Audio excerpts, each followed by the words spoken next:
Good morning बच्चों, I am Sanjay Bhatnagar this side and I welcome you to my channel Economics by Sanjay Bhatnagar.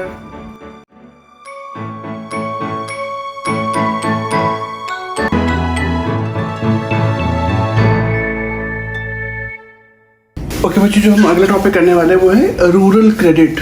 भाई जो rural people है वहाँ पे जैसे फार्मर्स हैं उनको पैसा चाहिए होता है, क्योंकि जब आप फसल बोते हो और जब आप फसल काटते हो तो उसके बीच में उनकी बहुत सारी रिक्वायरमेंट होती है, उसको फुलफिल करने के लिए उनको पैसा चाहिए होता है। ऐसे बहुत सारे छोटे छोटे आर्टिसंस हैं, रूरल क्राफ्ट्समैन हैं, हैंडी क्राफ्ट्समैन हैं, पॉटरी मेकर्स हैं, जिनको टाइम टू टाइम पैसे की रिक्वायरमेंट रहती है। लेकिन अब उनको पैसा आएगा कहाँ से? तो हम जो फाइनेंशियल सोर्सेज हैं जो जहाँ से वो पैसा ऑब्टेन कर सकते हैं उसको हम दो पार्ट में डिवाइड कर सकते हैं। पहला आ गया non institutional sources. Non institutional sources का मतलब हो गया, मतलब जैसे कि गांव के किसी मनी लेंडर से पैसा ले लिया, जैसे किसी ट्रेडर से पैसा ले लिया या किसी बिजनेसमैन से पैसा ले लिया, ये हमारे नॉन इंस्टीट्यूशनल सोर्सेज है। दूसरा जो सोर्स आता है वो आता है इंस्टीट्यूशनल सोर्सेज, जैसे कि बैंक्स हो गए, जैसे रीजनल रूरल बैंक्स हो गए, आरआरबीज कहते हैं, कोऑपरेटिव बैंक्स हो गए। जो गवर्नमेंट एजेंसीज होती हैं वो हमारी इंस्टीट्यूशनल सोर्सेज हो गए। गवर्नमेंट एजेंसीज एंड जो ऑफिशियल सेटअप सोर्सेज हैं उनको हम इंस्टीट्यूशनल सोर्सेज में काउंट करते हैं। तो अभी मैंने आपसे डिस्कस करा कि नॉन इंस्टीट्यूशनल सोर्सेज हम इसके मेनली हम इसको चार कैटेगरी में डिवाइड कर सकते हैं। पहला आता है मनी लेंडर्स। ये गांव के कुछ ऐसे लोग होते हैं, ऐसे जो कि पुअर फार्मर्स को या जो किसानों को मनी लोन पर देते हैं, but they charge a very high rate of interest. उससे बहुत ज़्यादा रेट ऑफ इंटरेस्ट चार्ज किया जाता है और उनको बहुत ज़्यादा एक्सप्लॉइट किया जाता है। मनी लेंडर्स इंडिया में हमेशा से गांव में ये लोग पैसा लेंड करने के लिए रहे हैं और ये सिस्टम काफ़ी पुराना सिस्टम है हमारे रूरल एरियाज़ में। अगला आता है रिलेटिव्स। जनरली जो रिलेटिव से पैसा बोरो किया जाता है उस पर कोई इंटरेस्ट चार्ज नहीं किया जाता। जैसी फार्मर्स की फसल कटती है, जैसे उनको रिटर्न्स आते हैं, ये पैसे को वापस दे दिया जाता है। जनरली इस तरह के लोन्स पे कोई भी रेट ऑफ इंटरेस्ट नहीं होता। ये मेनली रिलेटिव से बोरो किया जाता है और पैसे को जैसे उनके पास आता है वो रिफंड कर दिया जाता है। थर्ड पॉइंट है ट्रेडर्स एंड कमीशन एजेंट्स। भाई जैसे फार्मर्स रूरल एरियाज में ट्रेडर्स और कमीशन एजेंट्स से जब पैसा लोन लेते हैं तो ये बहुत ज़्यादा एक्सप्लॉयटेटिव मेथड होता है, क्योंकि यहाँ पे बेसिकली क्या होता है कि जो ट्रेडर्स हैं, जो कमीशन एजेंट्स हैं, वो फार्मर्स को तब लोन देते हैं जब उनसे ये प्रॉमिस दे लेते हैं कि वो जो भी फसल कटेगी वो पूरी की पूरी उनको बेची जाएगी eight a very low rate of interest. और ये इस लोन पर बहुत ज़्यादा रेट ऑफ इंटरेस्ट चार्ज किया जाता है। मतलब किसानों को दो तरीके से एक्सप्लॉइट किया जाता है। पहला, उनकी फसल को बहुत कम रेट पे खरीद कर, और दूसरा उनसे बहुत ज़्यादा रेट ऑफ इंटरेस्ट चार्ज करके। तो ये एक बहुत ही एक्सप्लॉयटेटिव मेथड माना जाता है। देन आता है रिच लैंडलॉर्ड्स।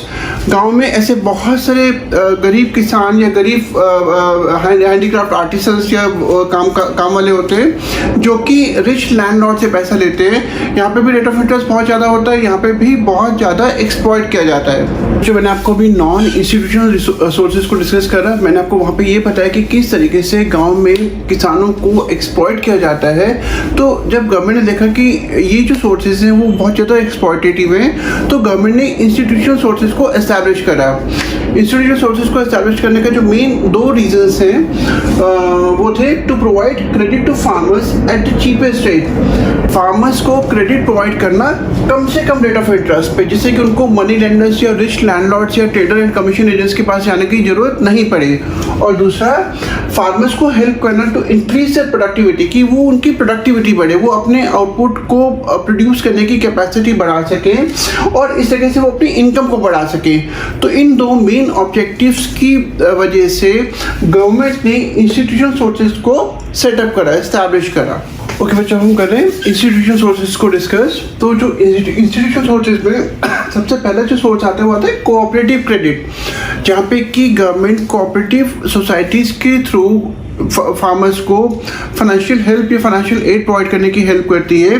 पर्पस यही होता है कि इन फार्मर्स को या इन रूरल आर्टिसंस को मनी लेंडर्स या रिच लैंडलॉर्ड्स के पास ना जाना पड़े और इनको एक्सप्लॉयटेशन से बचाया जा सके।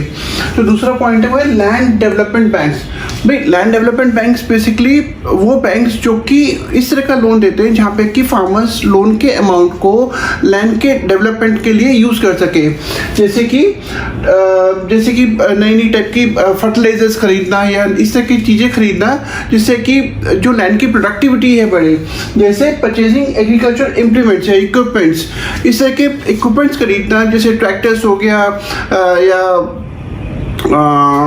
स्प्रिंकलर्स हो गए, जो कि अगेन फार्मर्स की प्रोडक्टिविटी बढ़ा सके, कम से कम कॉस्ट में फार्मर्स ज़्यादा आउटपुट प्रोड्यूस कर सके। तो आता है फॉर रिपेइंग ओल्ड डेट्स।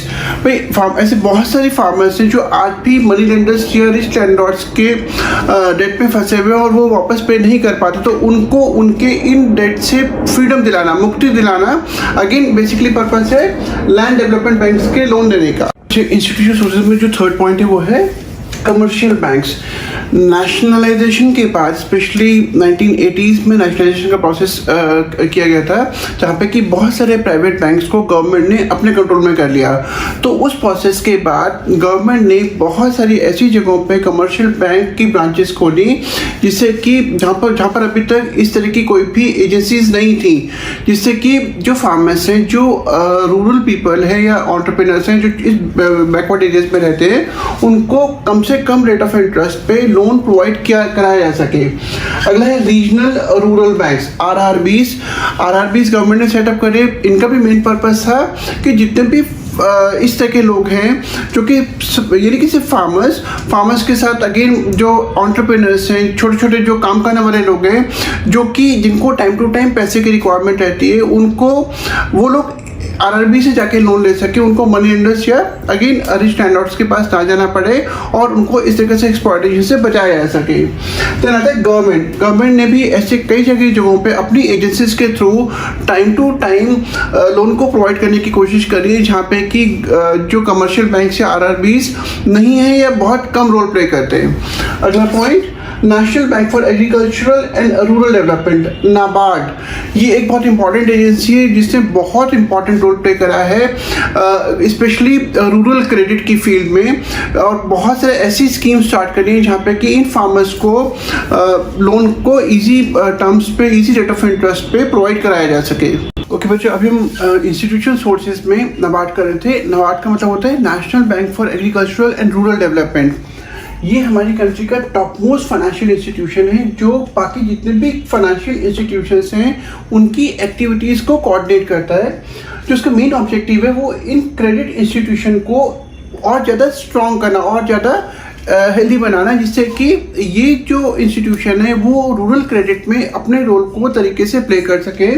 और जो थर्ड पॉइंट है, अभी तक जितने भी फाइनेंशियल इंस्टीट्यूशंस थे उनका मेन फोकस हमेशा से फार्मिंग एक्टिविटीज़ पर रहा है, लेकिन नाबार्ड का एक और ऑब्जेक्टिव है कि जो भी नॉन फार्म सेक्टर्स हैं, जैसे रूरल आर्टिसंस हो गए, हैंडीक्राफ्ट में जो लोग इन्वॉल्व हैं, जो लोग फिशरीज में इन्वॉल्व हैं, जो लोग सिल्क वार्मिंग में इन्वॉल्व हैं, उन लोगों को भी time to time credit provide करना, मतलब जितने भी नॉन फार्म सेक्टर्स हैं उनको भी क्रेडिट प्रोवाइड करना, ये नाबार्ड का एक और इम्पॉर्टेंट फंक्शन है। बच्चों, इंस्टीट्यूशन सोर्सेज में जो अगला पॉइंट आता है वो आता है सेल्फ हेल्प ग्रुप्स। गवर्नमेंट ने क्या कर रखा है कि इस तरह के बहुत सारे जो सेल्फ हेल्प ग्रुप्स है उनको इनकरेज करा है। मैं आपको समझाता हूँ कैसे। भाई, to provide help to rural poor who do not have access to formal banking system. जैसे बहुत सारे छोटे छोटे आर्टिसंस हैं, एग्रीकल्चर फार्मर्स हैं, एग्रीकल्चर लेबरर्स हैं, जिनको बैंकिंग सिस्टम को प्रॉपर एक्सेस नहीं है, मतलब उनके पास कोलैटरल नहीं है या उनके पास इस तरह के रिसोर्सेज नहीं है कि बैंक से उनको लोन मिल सके। तो गवर्नमेंट ने क्या कर रखा है कि उनको एनकरेज करते छोटे छोटे सेल्फ हेल्प ग्रुप्स को फॉर्म करने के लिए, जिसमें कि हर मेंबर थोड़ा थोड़ा करके कंट्रीब्यूट करता है, और जब पैसा इकट्ठा हो जाता है तो वो पैसा रीजनेबल रेट ऑफ इंटरेस्ट पे मेंबर्स को लोन पे दिया जाता है, जो कि इंस्टॉलमेंट में धीरे धीरे करके रिपे किया जाता है, पे बैक किया जाता है। इसका जो मेन पर्पस है, it has also help in empowerment of women, मतलब जो वुमेन है उनको भी इस सेल्फ हेल्प ग्रुप की हेल्प से एम्पावर करा के उनको भी लोन दिया जाता है, जिससे कि वो ऐसे बहुत सारे काम कर सके जो अभी तक वो फाइनेंस की कमी की वजह से नहीं कर पाते। इसमें बेसिकली कई सारे लोग होते हैं जो थोड़ा थोड़ा करके आपस में कंट्रीब्यूट करते हैं।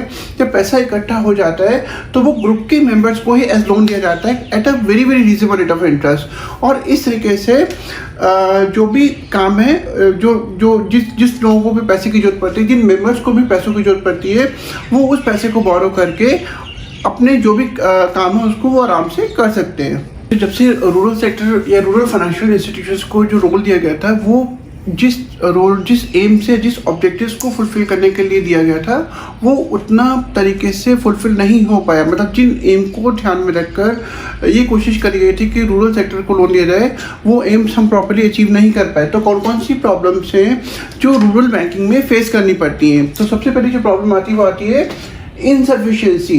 भाई अमाउंट ऑफ लोन, जो डिमांड है रूरल सेक्टर में, लोन की डिमांड बहुत ज़्यादा है, मनी की डिमांड बहुत ज़्यादा है, लेकिन उसकी सप्लाई डिमांड के मुकाबले में काफ़ी कम है। मतलब जितना लोन दिया जाना चाहिए उतना लोन रूरल एरियाज़ में लोगों को नहीं मिल पाता, जिसकी वजह से जो पर्पस है वो ख़त्म हो जाता है, वो पर्पस फुलफिल नहीं हो पाता। तो दूसरा पॉइंट है वो है इनएडिक्वेट कवरेज ऑफ इंस्टीट्यूशनल सोर्सेज। अभी भी ऐसे बहुत सारे सेक्टर्स हैं जहाँ पे कि इंस्टीट्यूशनल सोर्सेज लोन नहीं देते, जैसे कमर्शियल बैंक या कोऑपरेटिव बैंक लोन नहीं देते, क्योंकि जब लोन दिया जाता है तो कोई कुछ ना कुछ कोलैटरल मांगा जाता है, कोई सिक्योरिटी मांगी जाती है। लेकिन हमारी इकनॉमी में, स्पेशली रूरल इकनॉमी में, ऐसा बहुत सारा बड़ा सेक्टर है जो कोलैटरल या फॉर्मल सेक्टर में अकाउंट नहीं होता, जो कि इतना एफिशिएंट नहीं है कि वो कोई टाइप की कोलैटरल या सिक्योरिटी प्रोवाइड कर सके, जिसकी वजह से बैंक्स उनको लोन नहीं दे पाते। Third point, इनएडिक्वेट amount of sanction. भाई अब जैसे सपोज फार्मर्स ने लोन के लिए अप्लाई करा, लेकिन उसके बाद भी जितना लोन के लिए उन्होंने अप्लाई करा है उसके मुकाबले में उनको जो सैंक्शन होता है वो कंपैरेटिवली काफ़ी कम होता है, जिसकी वजह से जो उनकी नीड्स हैं फुलफिल नहीं हो पाती, और जो पैसा उनको मिलता है वो बेसिकली या तो कंजम्पशन पर्पज़ के लिए यूज़ कर लिया जाता है या फिर पुराने लोन को रीपे करने के लिए। अगला point, less attention to poor और मार्जिनल फार्मर्स। भाई जो गरीब किसान है, जो बहुत ही लो लेवल का किसान है, वो बेसिकली बहुत ज़्यादा हेल्पलेस है, उसके वो बहुत ज़्यादा हेल्पलेस है, जिसकी वजह से वो बैंकिंग सिस्टम को उसको प्रॉपर वो एक्सेस नहीं कर सकता, उसको लोन आराम से नहीं मिल पाते। और बैंकिंग सिस्टम में बेसिकली मैंने अभी आपको बताया कि कोलैटरल मांगा जाता है, सिक्योरिटी मांगी जाती है। तो जो इंस्टीट्यूशन लोन देते हैं वो बेसिकली उन बड़े फार्मर्स को देते हैं, जो ये बड़े फार्मर्स को लोन लेना बहुत आसान होता है क्योंकि वो सिक्योरिटी को प्रोवाइड कर सकते हैं, क्योंकि उनको इजी एक्सेस होता है इंस्टीट्यूशन सोर्सेज को। जो गरीब किसान हैं, जो स्मॉल मार्जिनल फार्मर्स हैं, वो बिना फाइनेंस के रह जाते हैं। देन आता है ग्रोइंग ओवरड्यूज। ऐसे बहुत सारे किसान हैं जो अपने लोन को प्रॉपरली पे नहीं कर पाते, even though it is given to them at a very very low rate of interest, क्योंकि पहली बात उनकी जो रिपेइंग कैपेसिटी वो बहुत कम होती है, और दूसरी बात कि जानकर के कुछ इवन फार्मर्स ऐसे भी जो लोन दे सकते हैं पर जानकर के वो लोन नहीं देना चाहते या रिफंड नहीं करना चाहते, जिसकी वजह से जो बैंकिंग सिस्टम में इनएफिशिएंसीज हैं, जो बैड डेट्स हैं, वो लगातार बढ़ते जा रहे हैं और बैंकिंग सेक्टर पे एक बहुत ज़बरदस्त फाइनेंशियल बर्डन बढ़ता जा रहा है।